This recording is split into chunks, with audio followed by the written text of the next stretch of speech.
Starting. All attendees are in listen-only mode. Hello everyone, and welcome to today's webinar, Change Orders Reduce Their Impact with a Streamlined Approach, presented by the Gordian Group. I'm Ann Vasquez, the editor of today's Facility Manager. Before we get started, I'd like to cover a few housekeeping items. First, please note the control panel on your screen. This is where you can submit questions via the question box contained in that panel. You can send in the questions at any time, and our speakers will be addressing them after the presentation during the Q&A session. Also, please note there is an orange arrow on the left side of your control panel. Clicking on that arrow will either expand or collapse the panel, so please be sure the panel is expanded so you can access that question box. And if at any time you experience a technical difficulty, please send a message via the question box and we'll address it right away. Now let's get started and meet today's speakers. Presenting today is Paul Schreyer, Northeast Director of Job Order Contracting Operations for the Gordian Group. Paul joined Gordian in 1996, and he's responsible for all clients and staff in the Northeast region. Prior to joining the Gordian Group, Paul worked as an attorney in New York City with Posner & Rubin, representing surety companies, owners, architects, engineers, contractors, and subcontractors. He also worked in the construction industry as a construction manager, an assistant site engineer, and a residential carpenter. Paul is a licensed attorney in New York, New Jersey, and Connecticut. Our other speaker today is John Alfred, Supervising Facilities Senior Project Manager for Riverside County, California. John has worked for the County of Riverside since 1995, serving in various project management and environmental planning roles. And he's managed major capital projects, deferred maintenance projects, and the Facilities Project Group, which focus on completing high volumes of small projects as quickly as possible. He's been managing the JOC program for the County of Riverside Economic Development Agency since 2006, utilizing job order contracts and EasyIQC. Riverside County is also beginning to utilize a change order management service. Before we begin, I'd like to pose the following question to all attendees. There will be a poll question popped up, there you see, on your screen. And the question is, if you can cast your vote now, please. On average, what percentage of your total project costs result from change orders? Less than 5%, 5 to 10%, or over 10%? We'll give you a minute to cast your votes.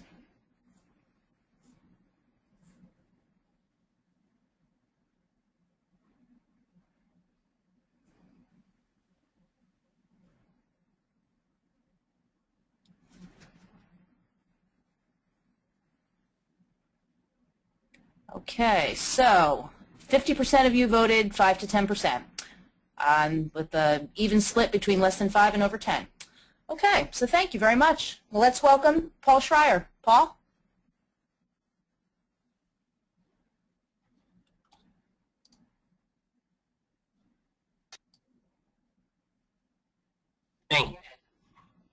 Thanks, Ann, and welcome everybody. So I'd like to start today by thanking today's facility manager and the Gordian Group for organizing the webinar and providing me with an opportunity to talk about some of the struggles related to construction change orders that many of us have experienced, and more importantly, some strategies and solutions to make the change order process more efficient and less costly for both owners and for contractors. So you can see on this first slide, there's a quote from a study done by a legislative committee in Mississippi. And they said the Bureau's oversight of cost changes to building construction contracts is incomplete, inconsistent, and fails to assure that cost changes to building construction are reasonable. So that's a pretty common result from a typical audit of a public owner's change order process. And it's consistent with many of the studies and audits on change orders that I've read. So the legislative committee is basically saying the owner doesn't have a standard procedure for dealing with change orders that's being consistently followed, and they can't guarantee that the state is paying a fair and reasonable price for those change orders. So on the next slide, there's another example of an audit. This is an audit done by the Inspector General for the Los Angeles Unified School District. And the Inspector General here concluded that the Facilities Service Division often processed change orders that cumulatively exceeded 50% of the original contract award amount. And although the processing time for the change orders has decreased in recent days, the average processing time still took over 120 days, and that's the average. So some of the change orders in this report actually took over 200 days. And they said part of the delay in processing change orders is due to the extended negotiation with contractors. And I just want to emphasize that last bullet point. So delays in processing change orders can result from extended negotiations. And we're going to address that particular issue later in the presentation, and we're going to offer some suggestions on how to reduce that delay. So we know some of the problems and issues with change orders, so now let's look at the costs associated with those problems and issues. So first up, let's talk about administrative costs. So somebody on the owner's side has taken the time to analyze submitted cost proposals and to negotiate the change orders. It could be in-house staff, an outside architect or engineer, or a third-party construction manager. But the point here is that change orders usually take a lot of time to negotiate. There's time spent researching whether the proposed costs are reasonable. You might be calling the other contractors, calling material supply houses to verify the pricing, checking standard productivity rates, for example, how many carpenters should it take to install a commercial aluminum window.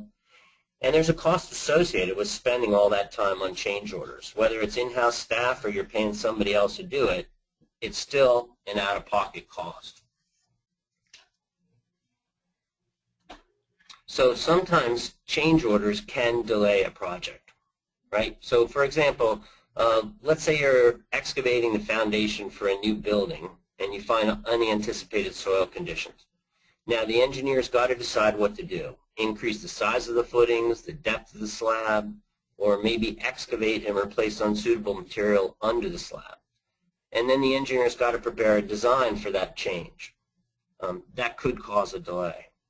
Or what if the contractor refuses to move forward with the changed work because the change is significant and the contractor wants to make sure its costs are covered before it agrees to proceed? That's pretty common, and that's a pretty reasonable request from a contractor. But whatever the reason for the delay, delays have costs.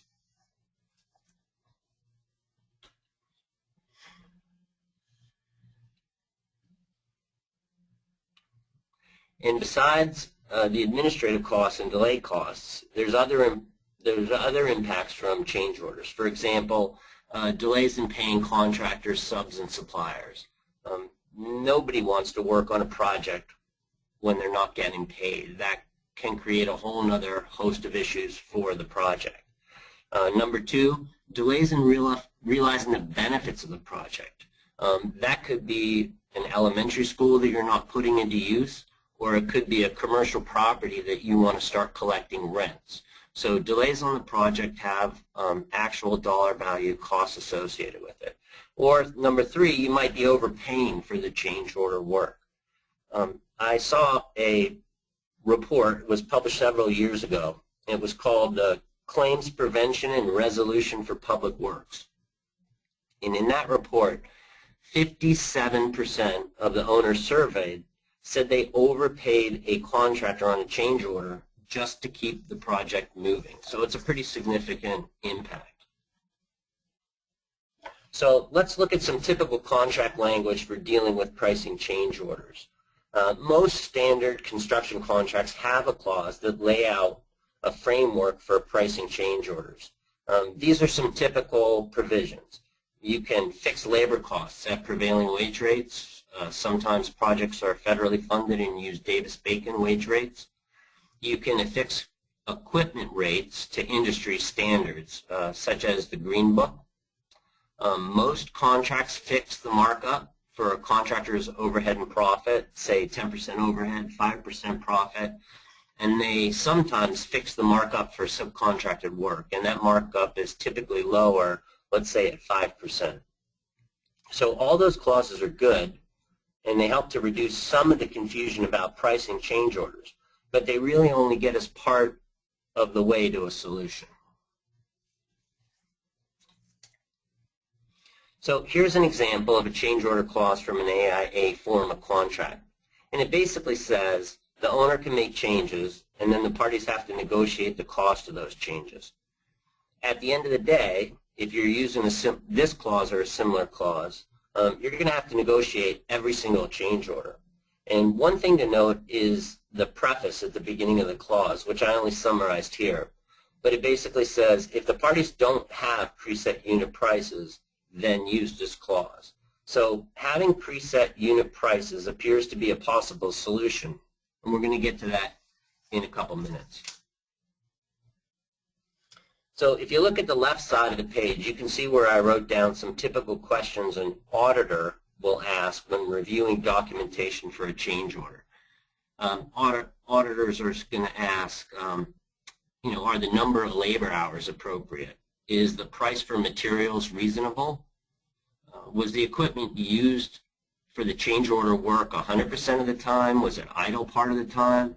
Are the additional project overhead costs justified, or should there be additional written backup provided by the contractor? So then on the right side of the page, I wrote down the main recommendations from a recent audit of several projects and the change order process they used. The audit was done by the auditor for the state of Washington.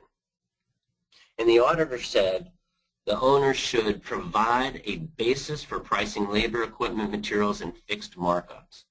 Use unit prices where available, require written cost proposals from contractors for change orders, and review carefully each cost proposal. So at this point, we know some of the problems that change orders can cause, the costs associated with negotiating the change orders, and some auditors' recommendations about how to improve the process. I think all the recommendations on this page can be achieved while at the same time simplifying the change order process. Owners can save money and avoid project delays, and contractors can get paid a fair price faster. That seems to be like a good overall goal. So it looks like the solution is going to be based on using preset unit prices. And you can start small. I'll show you that in just a minute. Or you can look at available products and services in the marketplace.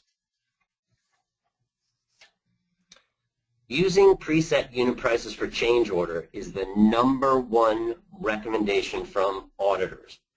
I'm guessing that they're tired of looking at all the paperwork submitted with change orders, or maybe they have no idea how to evaluate that paperwork.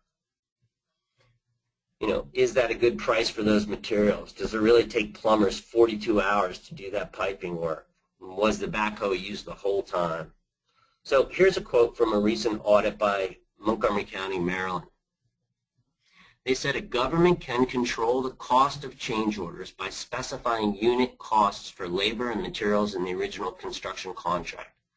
Establishing fixed unit prices for potential change order work removes price volatility from the process.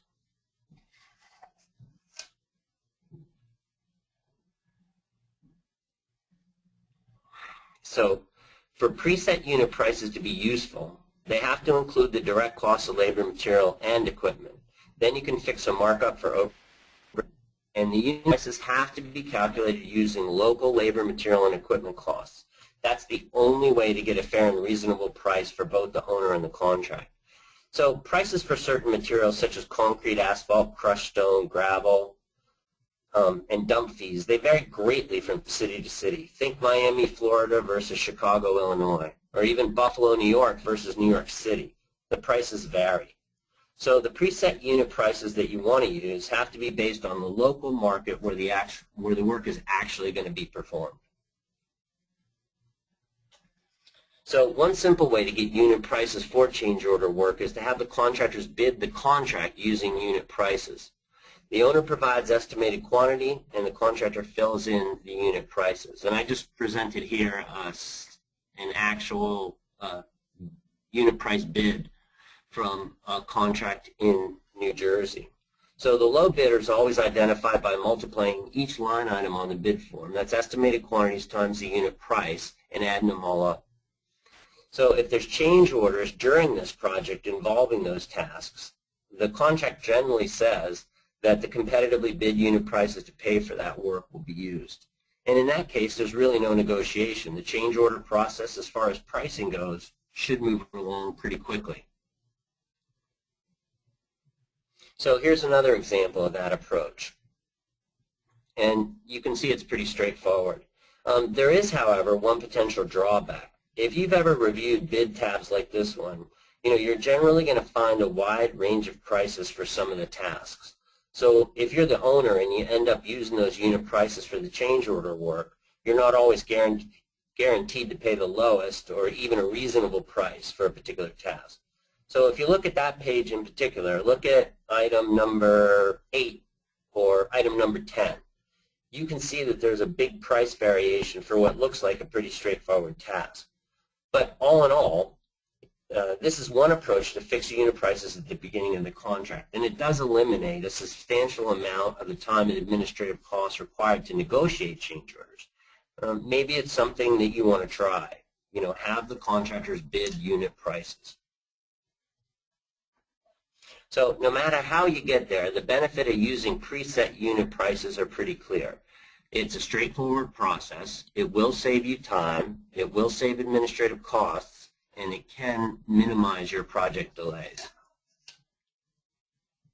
So those examples were all about civil type of construction projects. And unlike civil projects where there's a limited number of unit prices, for general building construction projects, it's a little more difficult to establish preset unit prices. So I'll give you an example. Let's say during construction the owner decides to replace a specified VCT with a commercial grade carpet. To establish the unit prices for this change, the owner should have included in the bid documents unit prices for the VCT, self-leveling underlayment carpet, and carpet pad. There's a whole bunch of different carpet pads and carpets made with different materials, different weights. You can see, there's a lot of variations in there for unit prices. And there also should be different unit prices for installing different quantities. So installing 5 square yards of carpet is more expensive than, say, installing 50 square yards of carpet. So I think there's 5 keys to establishing unit prices. So the task descriptions have to be specific.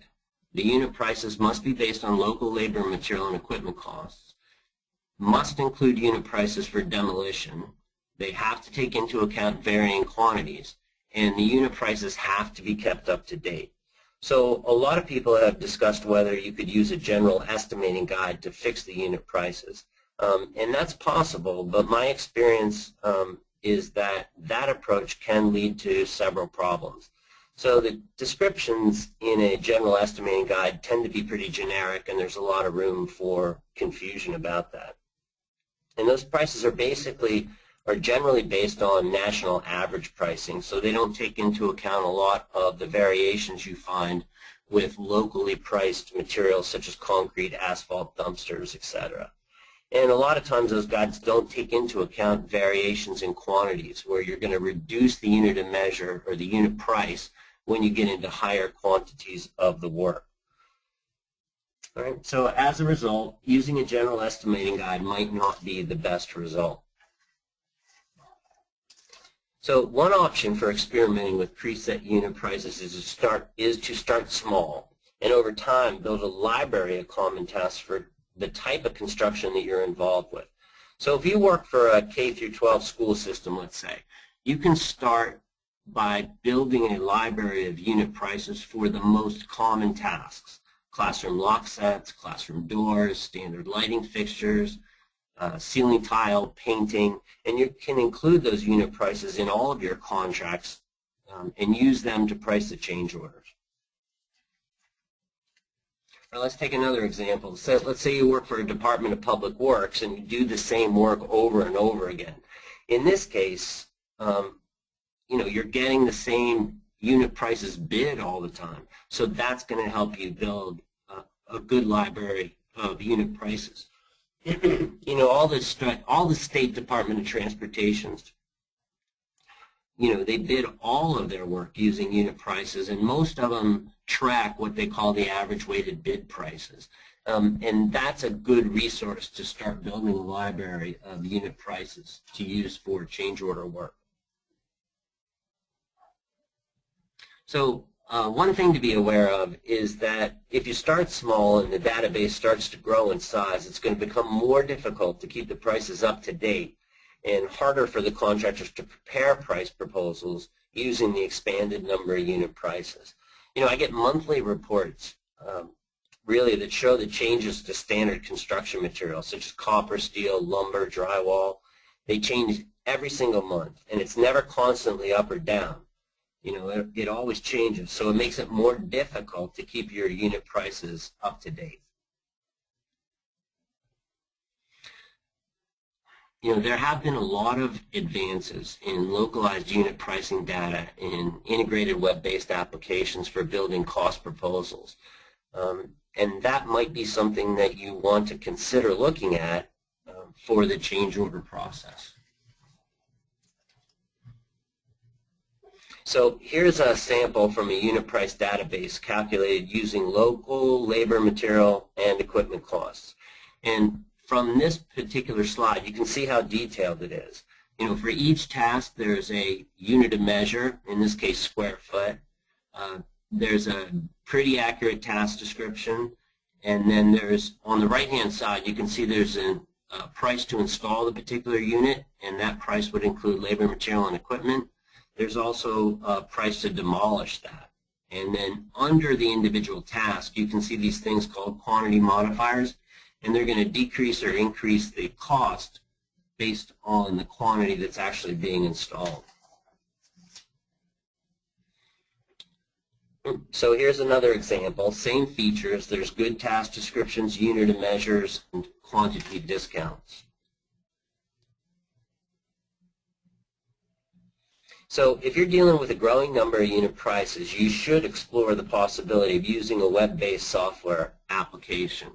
You can store all the unit prices online. The contractor can go on there. You can select the right task, insert the quantities, and then you can preset all the markup percentages, you know, like say 15%. And then it's good for the contractors because they can generate the cost proposals pretty quickly.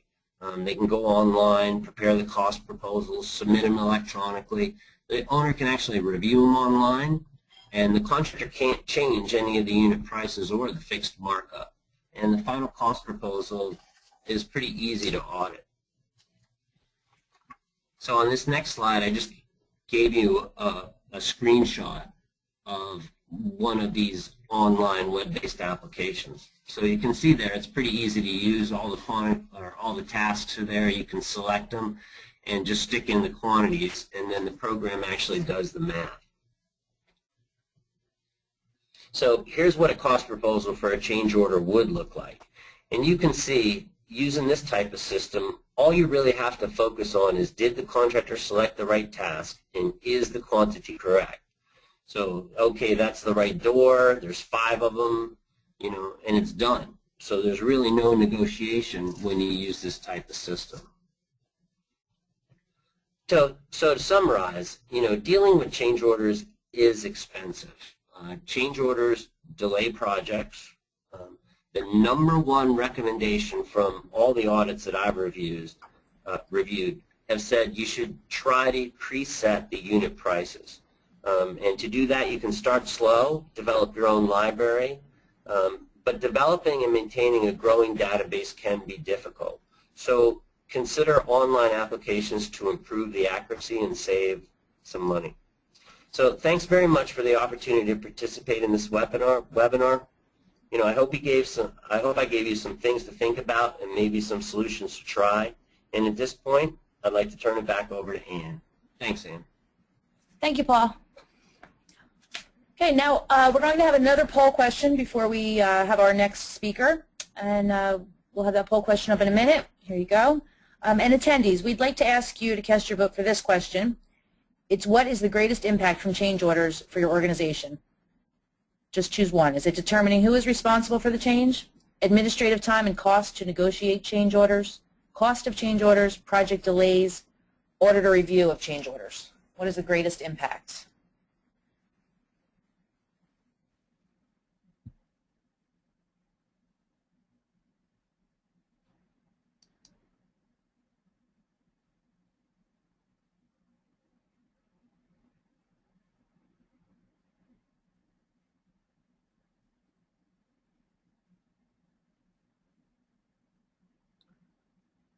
Okay, and it looks like cost of change orders is comes in at 51%, followed by administrative time and cost to negotiate change orders with 22%.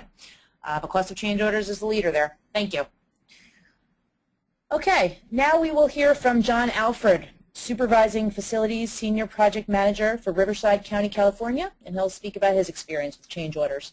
Welcome, John. Thanks very much. Thanks to everyone for having me today and giving me this opportunity to talk about our county's experience. So the biggest impact of change orders on our organization is really twofold. One, the time it takes project managers to evaluate them, and the difficulty in controlling the costs of change orders. So let me try to unpack that a little bit with this series of slides. Our organization delivers projects in two cost values. Our non-capital projects are less than $100,000, and our capital projects are $100,000 and greater. We are responsible for all public works contracting that's done on county-owned facilities. So we are those folks working with general building contractors for the most part and working on buildings, so we have very complex costing arrangements. We do everything from recarpeting an office to extensive tenant improvements in open office space to complex mechanical and electrical projects to full ground-out construction of new buildings. So that's kind of how our organization works and what we do. Next slide. Evaluating and justifying the change orders for all projects is very time-consuming. In the wake of significant layoffs due to the recession, our project managers are basically overwhelmed with project work and don't have enough time to conduct the detailed evaluations necessary to ensure that expenditure of public funds on change orders is fair and reasonable and justified. 2 years ago, before 2 years ago, we were a 70-person office and have shrunk to about a 25-person office. So as you can imagine, our individual project managers, as well as supervising project managers and even deputy directors and assistant directors, are stretched to the gills in terms of workload. The other thing that's big for us is that these are public funds, so we have a significant fiduciary responsibility to make sure that the costs that we approve on change orders are actually justified. It's difficult because contracting strategies, often in a low bid environment, which we work in, lead contractors to sort of making up for their shortfalls by often packing change orders with extra items that may not necessarily be justified. So it becomes kind of a shell game at times. It becomes a tangled web. It takes a lot of effort to unweave those proposals. So those are some of the difficulties that we experience. In tight economic times, project management office is even more subject to cost scrutiny by both county executives and elected officials. Our project managers are being required to provide lots more detail and financial backup and justification for change orders to contracts. Even when changes on capital projects follow the traditional path of RFIs, request for information, and then review, and then response, the resulting proposals from contractors are often very unclear and convoluted and driven by the subcontractor's interpretation of the scope. Again, this makes accurate evaluation of cost proposals for change orders difficult. It also makes it contentious, which further dilutes our ability to properly evaluate whether costs are fair and justifiable and reasonable. To just kind of highlight those items a little bit with regard to resource allocation, even when we're staffed properly, and we're not stretched to the gills, Evaluation of traditional change orders takes a lot of time. And what we've found, even during times when we're well-staffed, is that we have deputy directors and assistant directors who also get involved, and it takes that administrative time. In our current situation, the lack of time to properly evaluate proposals can lead to a lot of uncertainty about whether the pricing is fair and reasonable, which leads to at least uncertainty about whether we're overspending, if not actual overspending. Can certainly relate to Paul's comment earlier that at times change orders do get approved just to keep the project moving. Got to try to stay on schedule. So, and then in the third section there, the lack of an auditable trail. Even though our best written contracts require paper documentation, backup documentation from contractors, it's very difficult and often impossible to get good documentation from especially low and mid-level contracts. Either contractors can't or won't provide it, and it becomes a tug of war trying to get it out of them. And so you get pushed up against your schedule, and you have to decide oftentimes between the lesser of two evils. And so you're often left without good documentation to use as defense on the decisions you made regarding change orders. So, kind of moving to the problem then, a little bit more.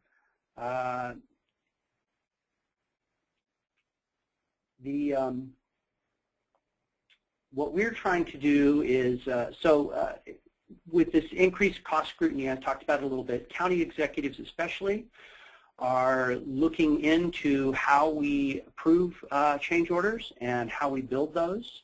So project managers are being asked to provide detailed financial backup through the whole project life cycle, not only at budgeting, but especially at change orders. We're also asked to provide justification for change orders. So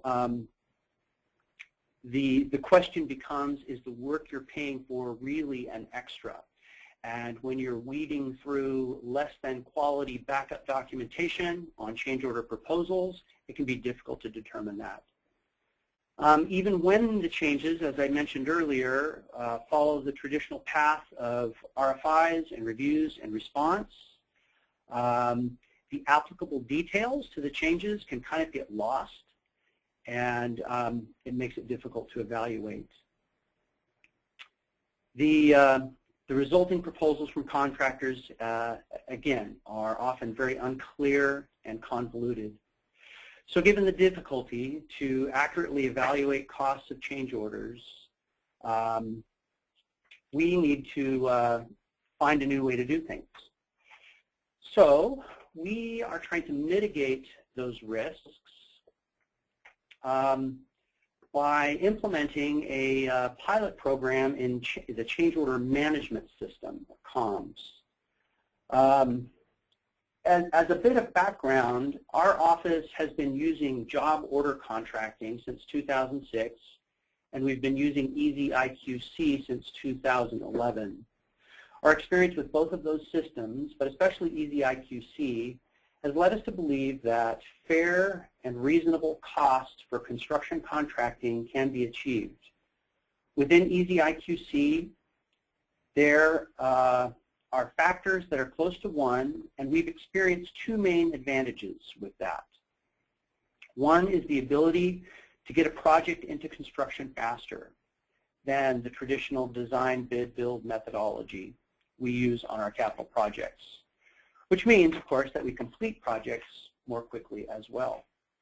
Second advantage we've found with indefinite quantity contracting is that when changes do occur, the contractor and even the subs are not just chomping at the bit to try to get change orders issued. And when a change order is issued, the backup documentation and the justification for it are more clearly defined because of the line item cost proposal and the ability to negotiate that based on the construction task catalog, which of course is that set of unit prices that was established before the contract was entered into. So, as we implement this program, we are going to, let's move to the next slide, the pilot program components. We are going to establish unit prices for the items that will be used in change orders. We're actually going to develop that with the design team, with the architectural design team, and we will create a project-specific construction task catalog. Next, based off of that construction task catalog, we believe that we're going to get clear baseline costs and a clear scope of work as well. These construction line items that you find in the construction task catalog really allow you to talk about what the scope of work is. And especially when you've got a set of drawings and specifications that you're looking at, and a contractor is saying he has a justified line item cost, you can say, show me on the plans, show me in the specs. And then you have a good basis for approving that particular line item cost out of the construction task catalog. Obviously, this provides a reduction in time consumption. I want to say that reduction is kind of the key word in that sentence or that phrase. There's still effort, but it's a different kind of effort. When you're working out of the construction task catalog, when you're working with unit prices like this, the effort is more systematic and it's transparent, not only for us on the owner's side, but it's transparent for the contractor also. So you're not talking about the contractor's version of the scope or their subcontractor or supplier's version of the scope of work in the change.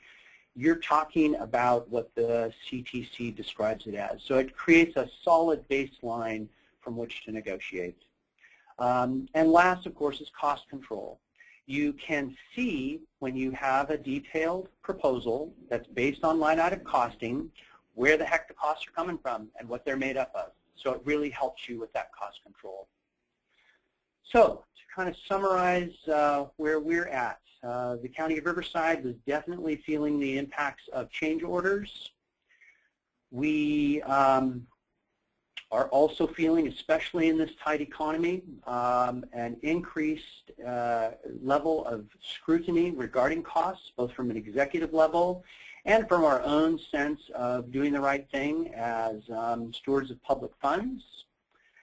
Third, we did not really have an in-house solution. We have had some unit cost development over time, but as Paul mentioned, it's very difficult, especially with building construction across many different cost levels, to actually develop that yourself and then maintain it. We certainly don't have the personnel to do that. Next, we have implemented this program for controlling changes on, controlling costs on change orders. And finally, based on the success of the other tools that we've used, such as job order contracting and EasyIQC, we anticipate a good result. So thanks very much. Thanks, John. Thanks very much. Before we move along to our Q&A session, we will put out a third poll question to round things up here. And we'd like to ask you, who negotiates the majority of the change orders for your organization? Is it in-house staff? Is it third-party architects or engineers? Or is it third-party construction managers? If you please take a moment to cast your vote.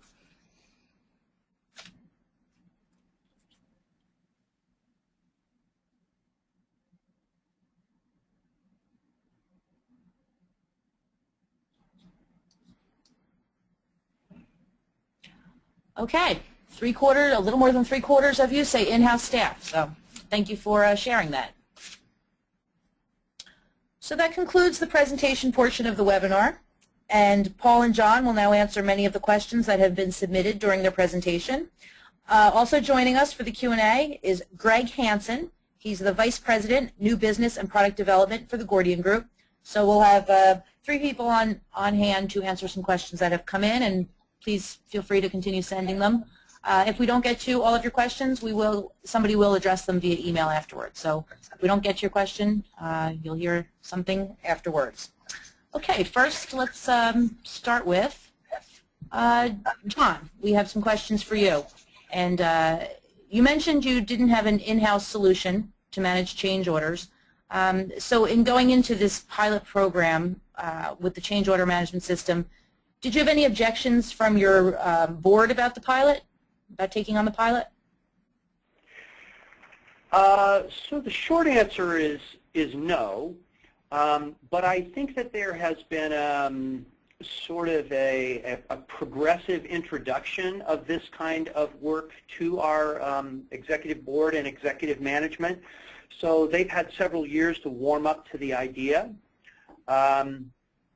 but we have vetted it through our county council, and they are on board with the idea.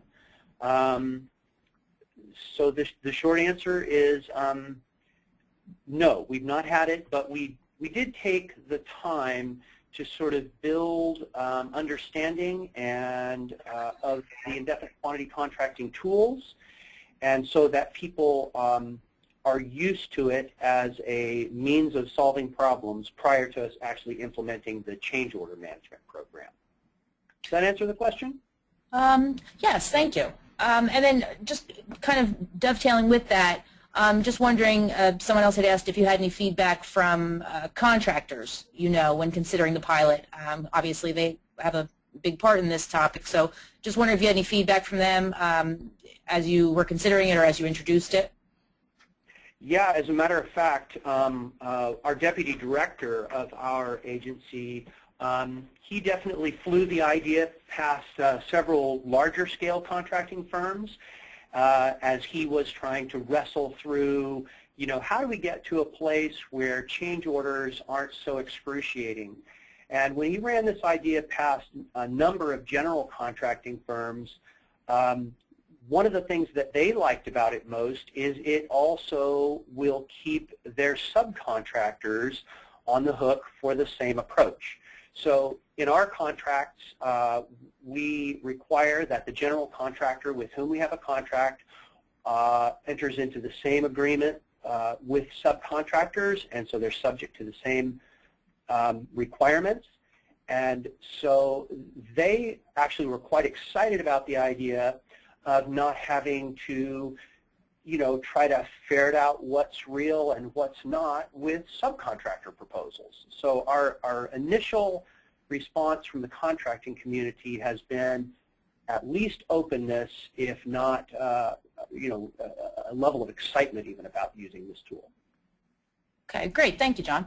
Paul, I have a question that might, obviously the floor is open to anyone, but Paul, I have a question that might applies to part of your presentation. Does a specific unit price book for each project reduce the cost of change orders as compared to negotiating each change order?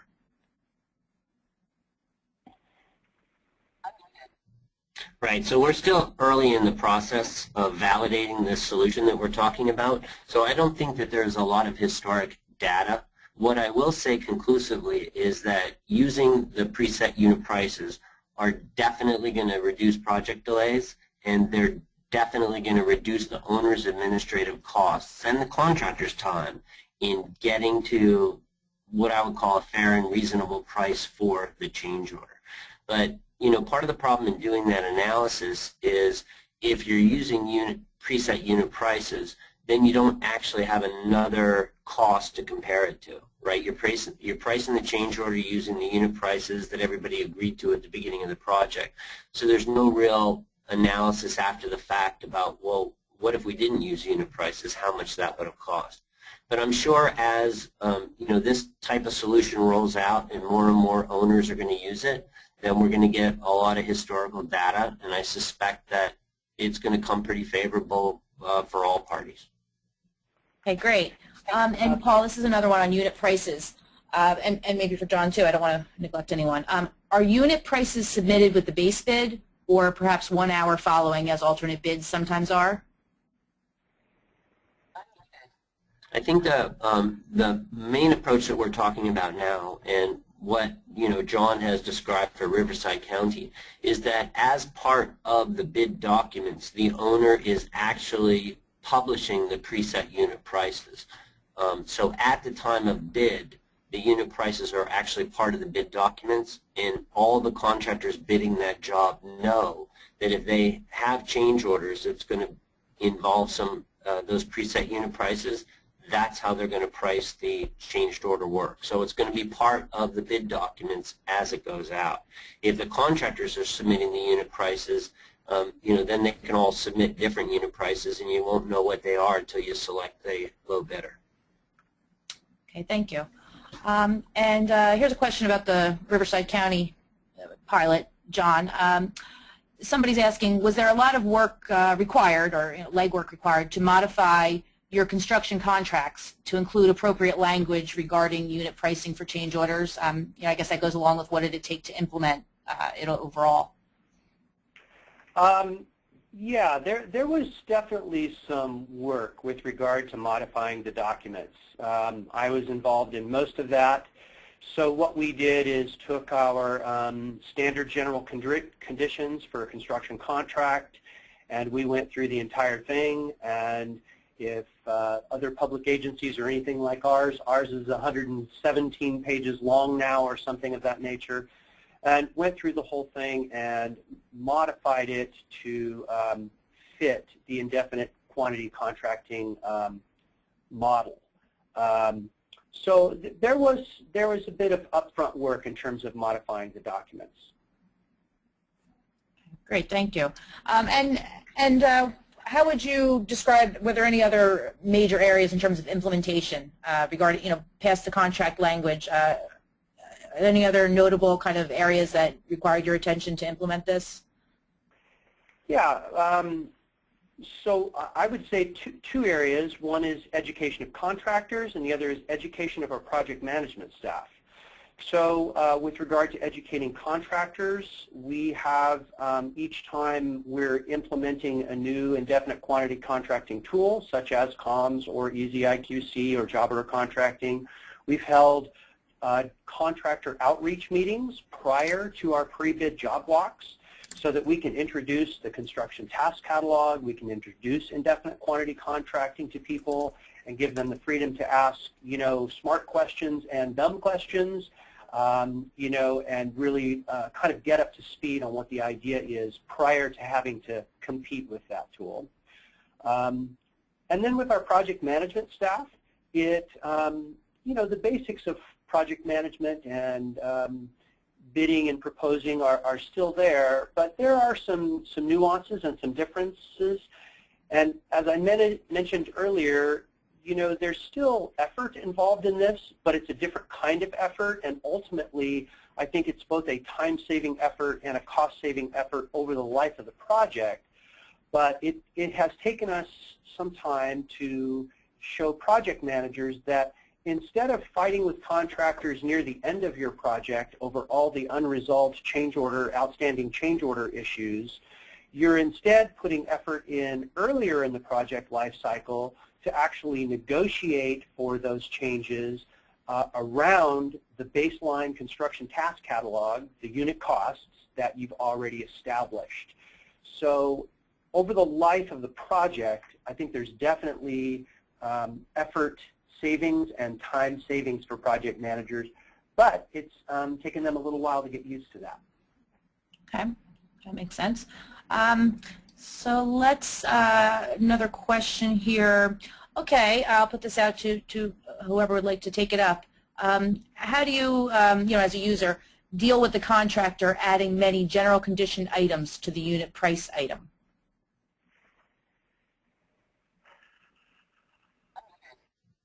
This is Paul, so I can address that. So one of the things that I really should have mentioned in the presentation is that if you use preset unit prices with a fixed markup of, say, 10% for overhead, then you really have to have some rules that go along with those unit prices about what's going to be included in the overhead and what's going to be included in the unit prices. So in the COMS process that John's talking about, there is a set of rules that go along with the unit prices. Things like when the contractor can get dumpsters, when the contractor can use scaffolding, and then you know, the idea that the supervisor costs or the project management costs are part of the overhead. So there are a lot of rules that go along, well, not a lot, but there's rules that go along with that, and the idea is just to clarify all these questions so that you're not arguing and negotiating with them. The clearer you can be in the bid documents, the less likely the contractor's going to be able to just start, you know, fill in the cost proposal with a whole bunch of general conditions items, because they're going to be addressed in the bid documents. Thanks, Paul. Yeah. This is John. I just tag one thing onto that, and I completely agree with Paul. The way we've approached work with construction task catalogs is that for the most part, all of the labor and materials is covered in every line item cost throughout the CTC. For standard, reasonable construction work, it's already built into those line item costs. So it's only when there is a unique situation or extenuating circumstances often that we need to look at other kinds of line item costs, extra dumpster, extra labor, those kinds of issues. And so the onus falls on the contractor to argue why those extra GC costs, if you will, would be necessary under any given project proposal. Thanks, John. Okay, we'll have one last question here, and again, anyone who, if your question has not been answered, we will certainly answer it after the presentation. But I wanted to wrap up with this last one for Paul, perhaps. Do you have any recommendations for web-based database applications or software for public works projects?